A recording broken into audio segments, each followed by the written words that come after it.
Dans cette session de formation, nous allons examiner la migration secondaire en relation avec le parrainage privé des réfugiés. Dans la terminologie, la seconde migration se produit lorsque les nouveaux arrivants parrainés décident de quitter leur communauté d'établissement prévue pour une nouvelle ville ou province. Cela se produit généralement à un moment donné après l'arrivée dans la communauté d'établissement, mais avant la fin de l'année de parrainage. L'autodestination, c'est quoi? C'est à ce moment que le nouveau venu parrainé arrive au point d'entrée, mais ils ne continuent pas vers leur communauté d'établissement prévue. Au lieu de cela, ils changent de destination finale avant même d'atteindre la communauté de peuplement préalable qui va l'établir. Il existe de nombreuses raisons pour lesquelles un nouvel arrivant peut choisir de déménager au Canada. Certaines d'entre elles incluent se rapprocher de la famille et des amis, de la communauté ethnique ou religieuse à laquelle le réfugié parrainé s'identifie, comme avoir de meilleures perspectives d'emploi aussi, se rapprocher des services de soutien qui n'existent peut-être pas dans la communauté d'établissement actuelle. Ils veulent aussi trouver un endroit où le coût de la vie est moins cher et parfois à cause des conflits ou de malentendus avec les parrains.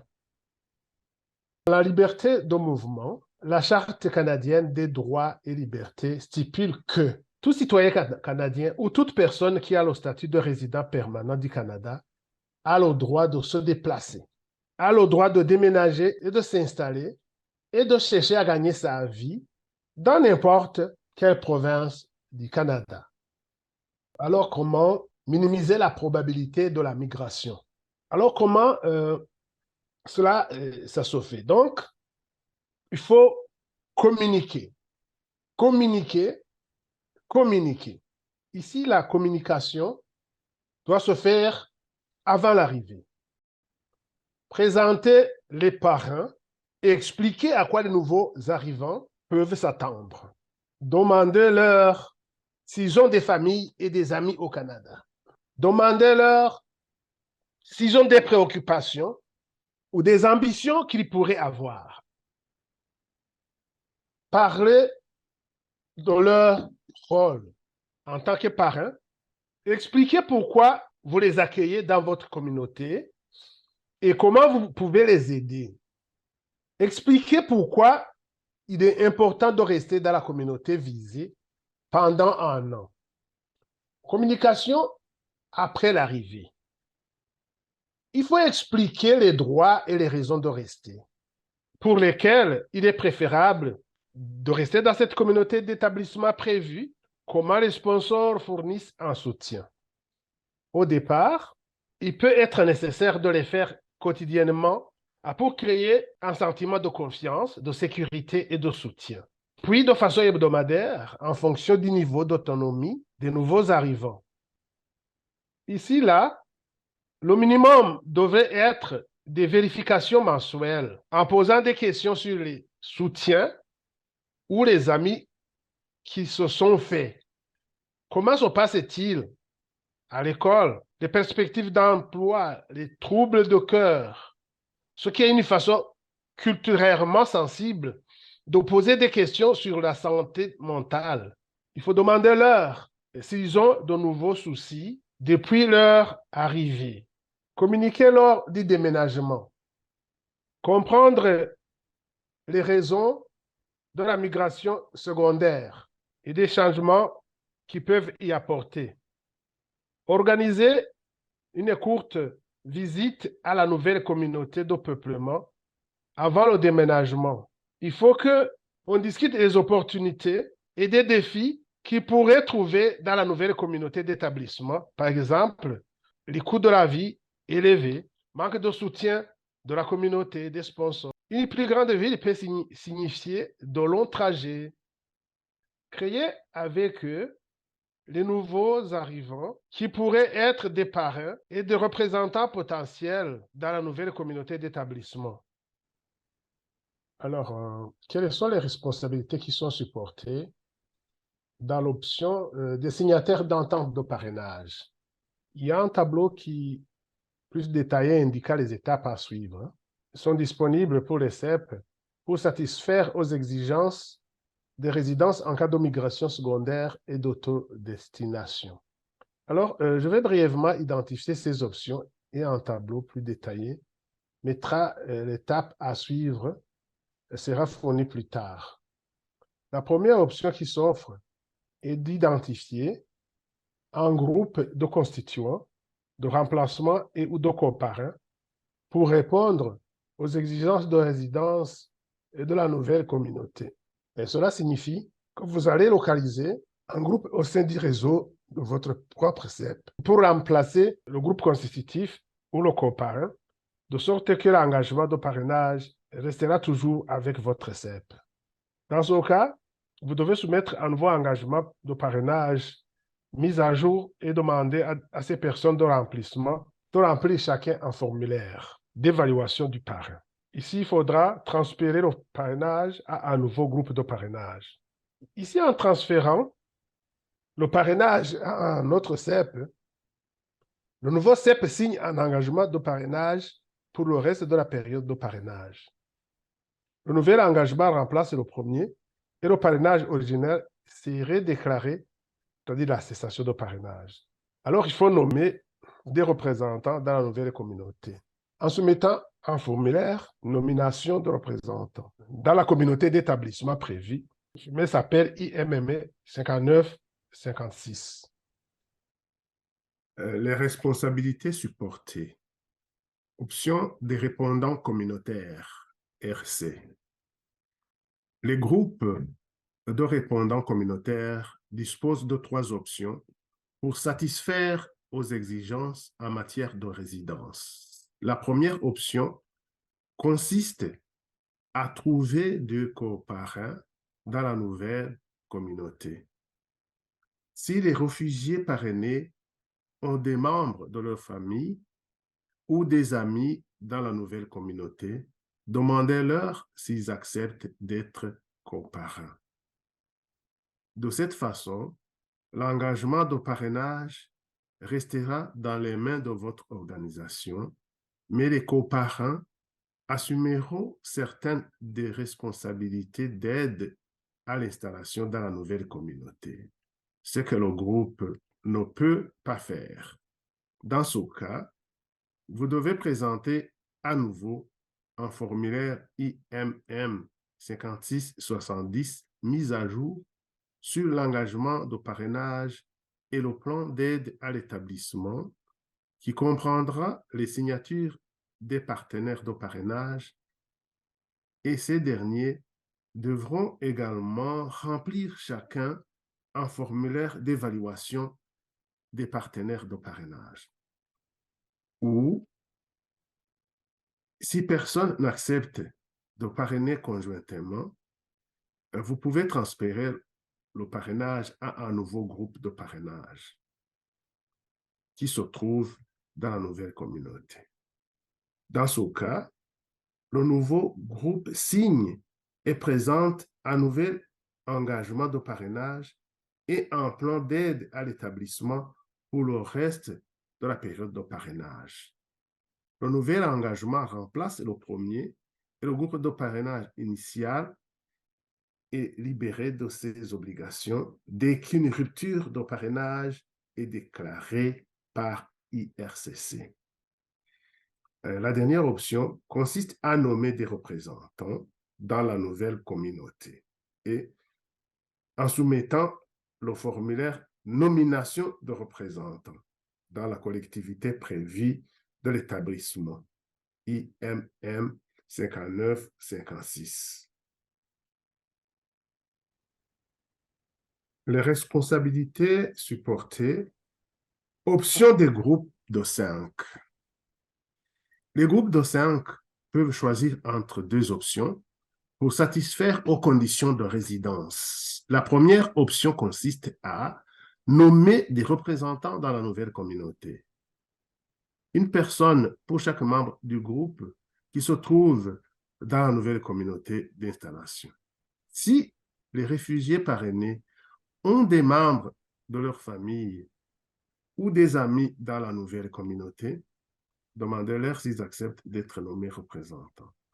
Les représentants désignés n'ont aucune obligation légale.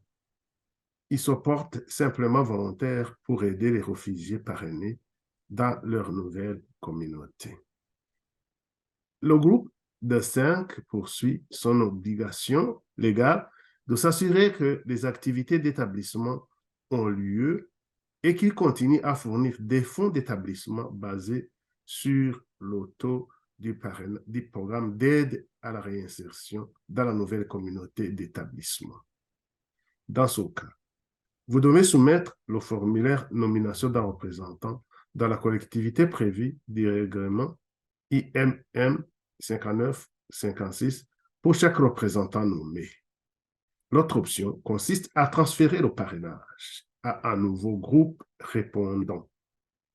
Le nouveau groupe signera et soumettra un nouvel engagement de parrainage et un plan de règlement pour le reste de la période de parrainage.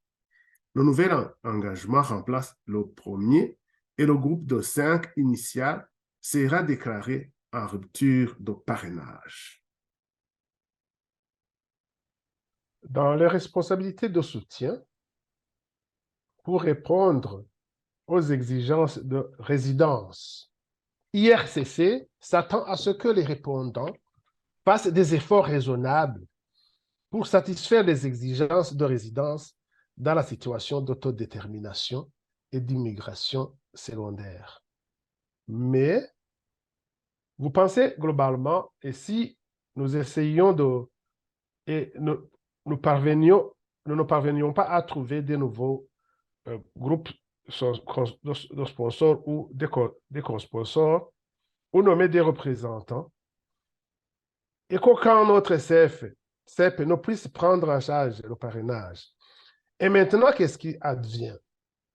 Et si les parrains ne sont pas à mesure de satisfaire aux exigences de résidence, ils doivent contacter l'équipe d'assurance des services de réinstallation et ACR et d'IRCC et détailler les efforts qu'ils ont déployés pour satisfaire aux exigences de résidence.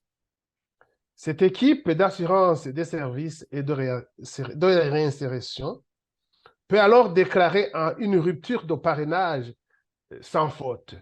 Et donc, les parrains peuvent ne pas être tenus de continuer à fournir un soutien financier et d'établissement aux réfugiés. Cependant, les parrains doivent continuer à soutenir les réfugiés dans la nouvelle communauté d'établissement jusqu'à ce qu'une rupture officielle ait été déclarée par cette équipe d'assurance des services de réinstallation et ACR. Migration secondaire des nouveaux arrivants du réfugié désigné par le bureau des visas. Comment satisfaire aux exigences alors de résidence? Les réfugiés désignés par le bureau des visas n'est pas différent. Que dois-je alors faire pour que lorsqu'un bureau du programme d'aide à la réinsertion est impliqué? Oui, les parrainages des réfugiés désignés par le bureau des visas sont les mêmes pour répondre aux exigences de résidence, car IRCC s'attend donc toujours à ce que les répondants fassent des efforts raisonnables pour satisfaire aux exigences de résidence dans des situations d'autodestination et de migration secondaire. Ici donc, la EACR d'IRCC, qui doit travailler avec le bureau, doit, dans la nouvelle communauté, voir comment s'assurer que les besoins du nouvel arrivant sont vraiment satisfaits. Si les parrains ne sont pas en mesure de satisfaire aux exigences de résidence, ils doivent également contacter l'équipe d'assurance et de réinstallation. Et donc là, l'IRCC va détailler les efforts à déployer pour satisfaire les exigences de résidence. Alors, si le parrainage se poursuit, l'équipe de réinsertion fournira aux parrains des bureaux désignés par le visa d'origine les formulaires de transfert du cas aux réfugiés désignés par le bureau des visas au programme de parrainage d'aide à la réinsertion et une rupture de parrainage sera déclenchée. Et c'est là donc IRCC qui va fournir des informations aux nouveaux arrivants concernant le soutien auquel ils sont éligibles. Dans les responsabilités de soutien financier et de rupture d'engagement de parrainage, ici, si l'OCEP a réussi à trouver un groupe, une communauté de sponsors et de remplacement ou des co-sponsors parrains, ou à nommer des représentants dans la nouvelle communauté d'établissement, ils doivent recalculer et fournir le taux mensuel du programme d'aide à la réinsertion de soutien en fonction de la nouvelle communauté d'établissement. Et sachez que le taux du programme d'aide à la réinsertion, les taux peuvent être plus élevés à certains endroits.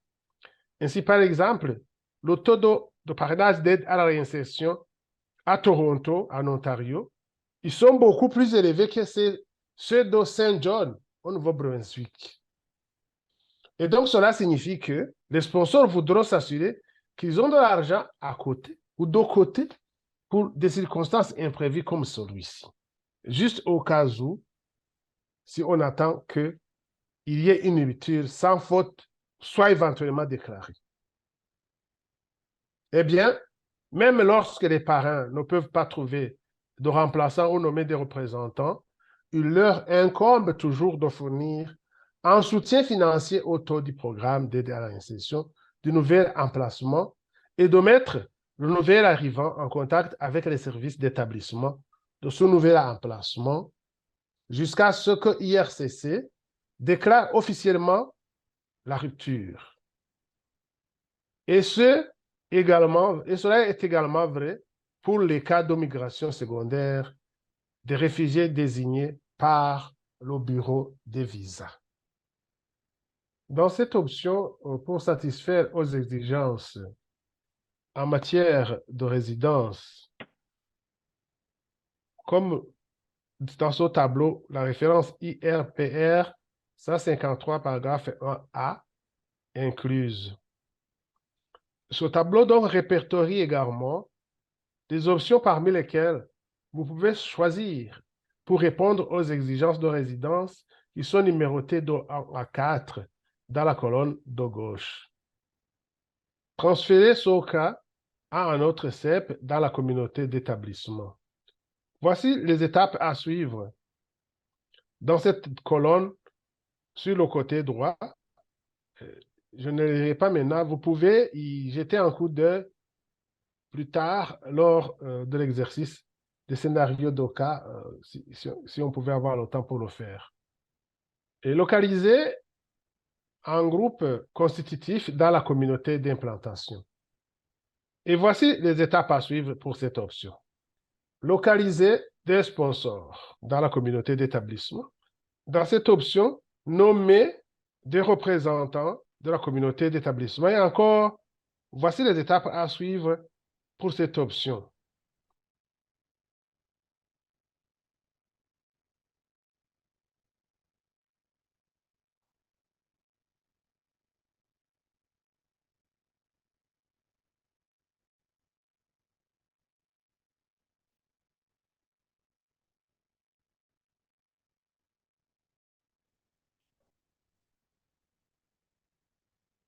Examinons de contrôle de certaines des étapes que vous devez peut-être suivre lors d'une immigration secondaire imminente qui s'est produite.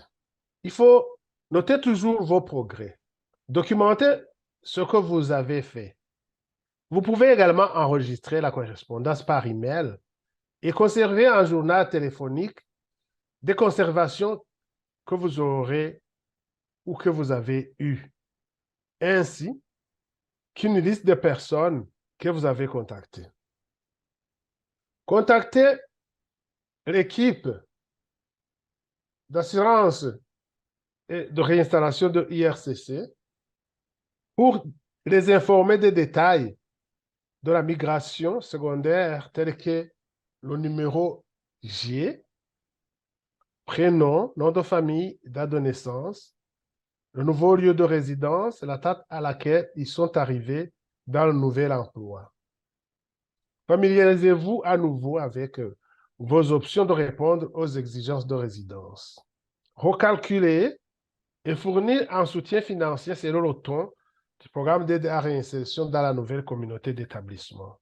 Continuez à tenir l'équipe d'assurance et de l'installation de l'IRCC informée de vos progrès tout en essayant de trouver des parrains ou des représentants de remplacement dans la nouvelle communauté.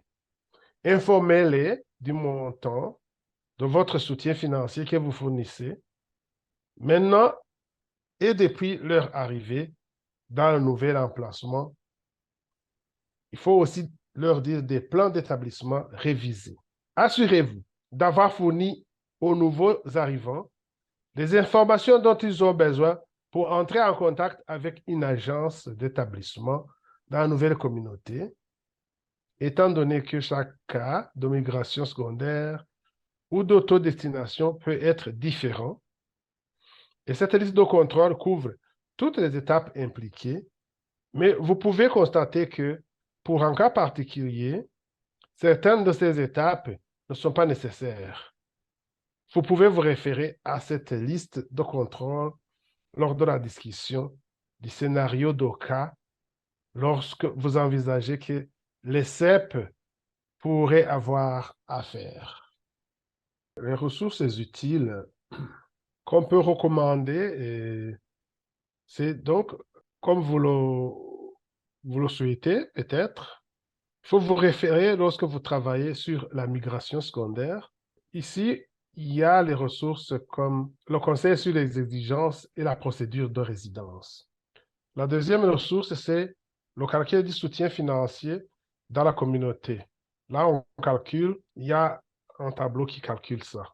Il faut aussi communiquer avec IRSCC. Les principaux contacts et les activités du parrainage au Canada. Alors, il faut aussi mettre les nouveaux arrivants en contact avec des organismes d'aide d'établissement dans la nouvelle communauté que vous pouvez trouver sur WRC.K, initiative spéciale. Voilà les ressources importantes que vous pouvez avoir.